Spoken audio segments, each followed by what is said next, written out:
Gareth Bennett. We're having this debate today. Because we are coming out of the EU, and we need to work out what kind of Brexit we actually want. In particular, what kind of immigration policy we want.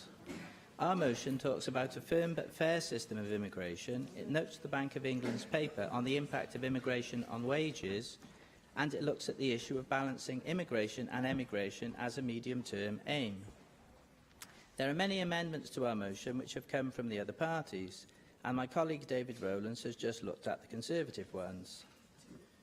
Now, to some extent, the Labour and Plaid Cymru positions on this subject were laid out in their joint document, Securing Wales's Future, which they brought out earlier this year.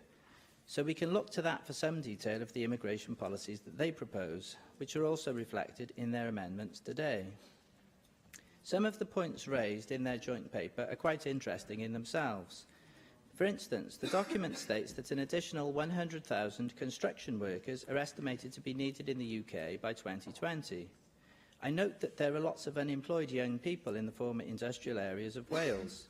I would say this skills shortage, combined with our latent labour force, could provide a perfect opportunity to reinvigorate apprenticeships and relieve the problem of NEETs, young people not in education, employment or training.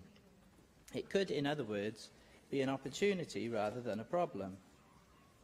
Some of the skills shortages highlighted in their joint paper are decidedly odd. For instance, 50% of vets are from outside the UK, yet we are traditionally a nation of animal lovers. So why aren't we able to train our own vets? And the basic premise which Labour and Plaid are highlighting, well, why aren't we? Vets is one example, there are many others, but why aren't we able to do that? Okay. The basic premise which Labour and Plaid are highlighting in their document is a skills shortage. The worry they are trying to perpetuate is that a so-called hard Brexit would harm businesses' access to skills. Yet the vast majority of EU migrants who come to the UK come to fill low-skilled jobs. So it is not actually businesses' access to skills that is likely to be affected so much as their access to cheap labour. It is sometimes curious to note that the Labour Party is worried about business being able to access cheap labour, since they normally portray themselves as the party that wants to raise wages. Yet in their position on migration, they actually position themselves in such a way as to become a party that effectively wants to keep wages down. And Plaid, of course, have signed up to many of the same positions as Labour.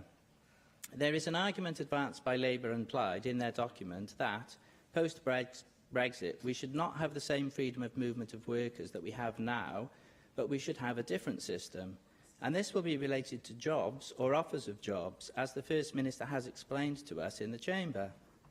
Well, when we look at the actual wording of the Labour/Plaid Cymru document, it is decidedly vague on this point of the job offer. I quote, "This might involve the prior offer of a job or the ability to secure an offer within a short time of arrival in the country." End of quote. I haven't got time, Simon. I am afraid this approach... No, well, maybe I have time, but I don't have the inclination. Well, that's a different answer. No, that was an excellent answer. I am afraid this approach seems to beg more questions than it delivers answers. What is the evidence of this job offer? What checks would there be to prevent... Can we allow Gareth Bennett to continue, please? Thank you. What is the evidence of this job offer? What checks would there be to prevent bogus job offers? What exactly constitutes a short time? How would these people be tracked if they had a job and then left it? Finally, the joint Labour and Plaid Cymru document says that it wants, I quote, "a strong culture of enforcement of legislation to prevent the exploitation of workers." End of quote. But we know, as a matter of record, that there have been pitifully few successful prosecutions by HMRC for not paying the minimum wage. The joint document says it will push for, quote, "much stronger enforcement," end quote, of minimum wage legislation. What the document signally doesn't say is how it will do this, which puts rather a gaping hole in their plan to stop worker exploitation. So I would be interested to hear what the Government Minister has to say about this today. Thank you.